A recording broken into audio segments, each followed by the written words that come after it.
ఇప్పటికే నర్సీపట్నంలో చాలా తారాస్థాయిలో విభేదాలున్న నర్సీపట్నం సిటీ క్లబ్కి 357/3లో ఉన్న సర్వే నెంబర్లో ఎటువంటి అనుమతులు లేకపోవడం, మున్సిపల్ అనుమతులు కూడా ఇవ్వకపోవడం, ఈ కరెంటు కనెక్షన్లపై ఇప్పటికే మున్సిపల్ శాఖ కూడా విద్యుత్ శాఖ వారికి విజ్ఞప్తి చేసినప్పటికీ కూడా మీటర్ల దొంగదారులో ఇదే విద్యుత్ కాంతుల్లో వెలుగుదలుతున్నాయంటే సమాజంలో ఈ ప్రజలకి విద్యుత్ అధికారులు ఏ రకమైన రెస్పాన్సిబిలిటీ, అసలు పేదవాడు ఒక మీటర్ అడిగితే 100 రూల్స్ ఉంటాయి, కానీ ఇలాంటి షాపింగ్ మాల్కి ఎందుకు ఈ రూల్స్ వర్తించవు అనడానికి డిఈ గారు మనతో పాటు ఉన్నారు. ఆయన నన్ను తెలుసుకుంటారు. చెప్పండి. అసలు ఈ షాపులకైతే కొత్త మీటర్లు పెట్టుకోలేదు. పాత కనెక్షన్ వాళ్ళకు ఉన్నది, కేటగిరీ కమర్షియల్ సర్వీస్, దాని నుంచి పెట్టుకున్నారు.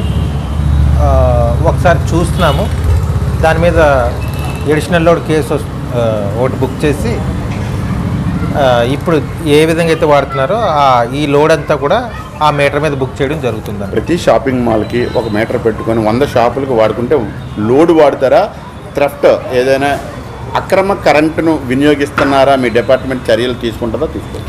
కమర్షియల్ సర్వీస్ అనేది హైయెస్ట్ టారిఫ్ సర్వీస్ అండి. ఇది నాన్ సబ్సిడైజ్డ్ కేటగిరీ కాబట్టి వీళ్ళకి హైయెస్ట్ యూనిట్ రేట్ పడుతుంది. వీళ్ళు ఒకే మీటర్ నుంచి ఒక 10 షాపులకు వాడుకుంటే దానివల్ల ఎడిషనల్ లోడ్ కేసు మాత్రమే బుక్ చేయగలుగుతాం మేము. ఎందుకంటే వాళ్ళు యూనిట్ రేటు హైయెస్ట్ రేట్ పడుతుంది వాళ్ళకి. యూనిట్ రేట్ పడుతుందని డిఈ గారు చెప్తున్నప్పుడు కూడా గత పేద ప్రజలు ఎవరైతే ఉన్నారో ఒక మీటర్ పక్కింటికి వెళ్తే థ్రెఫ్ట్ అని బుక్ చేస్తారు. ఇది ఎందుకు మీరు బుక్ చేస్తారు? థెఫ్ట్ అంటే ఏంటంటే మీటర్ని డైరెక్ట్ చేస్తే, అంటే మీటర్ తిరగకుండా మీరు మార్నింగ్ థెఫ్ట్ అన్నారని మీరు కంప్లైంట్ చేసింది, థెఫ్ట్ అని కంప్లైంట్ చేశారు. సో లైన్లో ఎక్కడైనా థెఫ్ట్ చేస్తున్నారేమని మేము చూడడం జరిగింది. ఇది లైన్ మీద నుంచి లేదు, ఇది మీటర్ మీద నుంచి ఉంది. అది ఏ మీటర్ మీద నుంచి ఉందో చూసి ఆ మీటర్ మీద మేము ఎడిషనల్ లోడ్ కేసు బుక్ చేయడం జరుగుతుందన్నమాట. ఉన్న షాపింగ్ మాల్కి కూడా ఇక్కడ ఉన్న సిటీ క్లబ్ కూడా ఏదైతే పేకాట స్థావరం అనే పేరు చెప్తున్నప్పుడు కూడా ఇది గ్రామ కంఠంలో ఉన్న ఎటువంటి అనుమతులు లేకుండా గతంలోనే డిపార్ట్మెంటు మీటర్ ఇవ్వడంలో అనుచిత చేశారు. అప్పుడే తప్పిదనం చేసి మళ్ళీ దీన్ని రైట్ ఆఫ్గా ఎలా మారుతారు చెప్పండి. ఇది ఏ విధంగా కూడా ఇది డిపార్ట్మెంట్ నుంచి ఒక మీటర్ ఇవ్వాలంటే ఖచ్చితంగా మున్సిపాలిటీ అనుమతి ఉండాలి, మున్సిపాలిటీ ప్లాన్ అప్రూవల్ ఉంటే తప్ప దానికి మీటర్ ఇవ్వడం జరుగుతుంది. ఇప్పుడు ఈ 12 షాపులకి మీటర్లు ఇవ్వకూడదు అని అయితే మాకు వాళ్ళు ఏమీ చెప్పలేదు. బట్ దీనికి మున్సిపాలిటీ అప్రూవల్ లేదు కాబట్టి వాళ్ళు కూడా అప్లై చేయలేదు, ఇంతవరకు అప్లై చేయలేదు కాబట్టి అసలు ఆ ప్రాబ్లమే అరైజ్ కాదు. మేము సర్వీస్ ఇవ్వలేదు ఇచ్చామనేది అరైజ్ కాదు. బట్ వీళ్ళకున్న కమర్షియల్ సర్వీస్ బ్యాక్ ఉన్న సర్వీస్ నుంచి వాడుకుంటున్నారు. దానికి ఇప్పుడు ఏ మీటర్ మీద అయితే వాడుతున్నారో ఆ మీటర్ మీద మేము ఎడిషనల్ లోడ్ ఇప్పుడే బుక్ చేస్తాం. అది మీటర్ని ఇదైతే డైరెక్ట్గా లైన్ నుంచి తీసినట్టుగా లేదు, ఇప్పుడు లైన్ అంతా చెక్ చేసాము, ఓన్లీ మీటర్ నుంచే తీసినట్టుగా ఉన్నది కాబట్టి ఆ మీటర్ మీద మేము బుక్ చేసి కేసు రాయడం జరుగుతుంది. ఒక షాప్కి ఈ కరెంటు విద్యుత్ ఇవ్వాల్సిన రూల్స్ మీ దగ్గర ఏదైతే అలా ఉండదండి. ఉల్లంఘించి ఈ షాపు కమర్షియల్ బ్రాండ్ ఏదైతే ఉందో కమర్షియల్కి ప్రతి షాప్కి మీటర్ ఉండాలి. అవసరం లేదా అని మీరు చెప్పండి. ఎట్లా ఉంటుందంటే ఇప్పుడు మీరు 4 షాపులు కట్టుకొని ఒకే మీటర్ తీసుకుంటానంటే తీసుకొని వాడుకోవచ్చు. ఎందుకంటే మీకు హైయెస్ట్ టారిఫ్ పడుతుంది. నాన్ సబ్సిడైజ్డ్ కేటగిరీ కమర్షియల్ అనగానే హైయెస్ట్ టారిఫ్ కాబట్టి మీరు వాడుకోవచ్చు. ఇప్పుడు ఆ బిల్డింగ్లో వాడకూడదు, ఇక్కడ వాడాలి, కమర్షియల్ కేటగిరీ కాబట్టి నేను అలా చెప్పలేను. అది కాదు సార్, ఇక్కడ ఎటువంటి అనుమతులు లేవు, మీరు రైట్ ఆఫ్ దగ్గర వాడుకోవచ్చు. కానీ ఇక్కడ అనుమతులు లేని ప్రాంతంలో కరెంటుని ఎలా విద్యుత్తును వాడుతున్నారు? ఇక్కడ లైట్ వాడొద్దు అని మాత్రం మేము నియంత్రించలేము. అయితే ఆ వాడిన కరెంట్ని మా మీటర్లోంచి వాడుతున్నారా లేదా అనేది మాత్రం చూసి మా మీటర్లోంచి వాడకుండా వాళ్ళు డైరెక్ట్గా లాగితే మాత్రమే మేము థెఫ్ట్ కేసు బుక్ చేయగలం. లేనిచో మీటర్ మీద నుంచే వాడినట్టయితే మేము ఆ లోడ్ ఎంత అయితే ఉందో ఆ లోడ్ అంతా లెక్కగట్టి వాళ్ళకి కేసు బుక్ చేసి పంపించుకోండి. సామాన్యుడు మీటర్ అడిగితే 100 రూల్స్. నేనే గతంలో మీ దగ్గర కన్సల్టింగ్కి వచ్చాను. ఒక టీ షాప్ మీటర్ పెట్టుకుంటానంటే 100 రూల్స్ అడిగారు. ఎందుకు ఈ సిటీ క్లబ్కు 100 రూల్స్ దాఖలించలేదు? మీరు ఏమైనా తాయిదాలు ఏమైనా తీసుకున్నారా? భారీ మొత్తం డబ్బు మీకు చెందింది అనేది ప్రధాన ఆరోపణ ఉంది. ఇప్పుడు ఇది సిటీ క్లబ్లో ప్యాకెట్ క్లబ్ సార్, ఇది నాట్ సిటీ క్లబ్. మీరు ఏదనుకున్నప్పటికీ, మీరు ఏ విధమైన ఆరోపణలు చేసినప్పటికీ కూడా ఏదైనా ఒక కమర్షియల్ సర్వీస్ ఇవ్వాలి అంటే ఆ ల్యాండ్ కన్వర్షన్ కమర్షియల్లో ఉండాలి. ఎటు అనుమతులు లేవు కదా. ఏదైనా మున్సిపాలిటీ అప్రూవల్ ఉండాలి.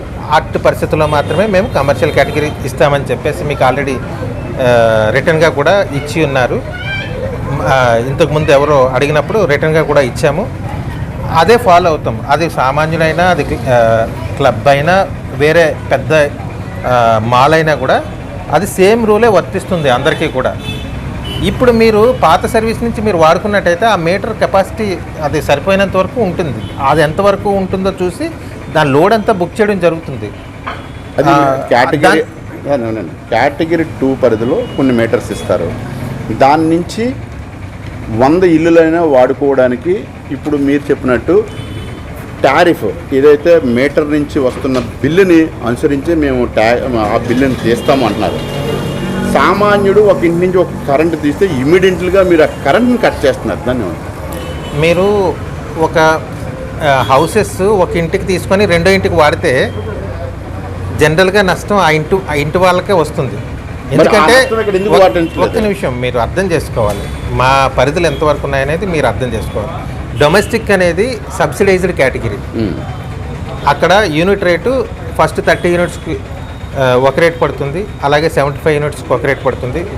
ఇలాగా కేటగిరీస్ ఉంటాయి. మీరు డొమెస్టిక్లో ఒక ఇంటిది 2 ఇంట్లకు వాడుకున్నప్పుడు మీరు హయ్యెస్ట్ టారిఫ్లోకి వెళ్ళిపోతారు. దానివల్ల అది ఆ కన్జ్యూమర్కే నష్టం తప్ప మీరు డిపార్ట్మెంట్కి కాదు.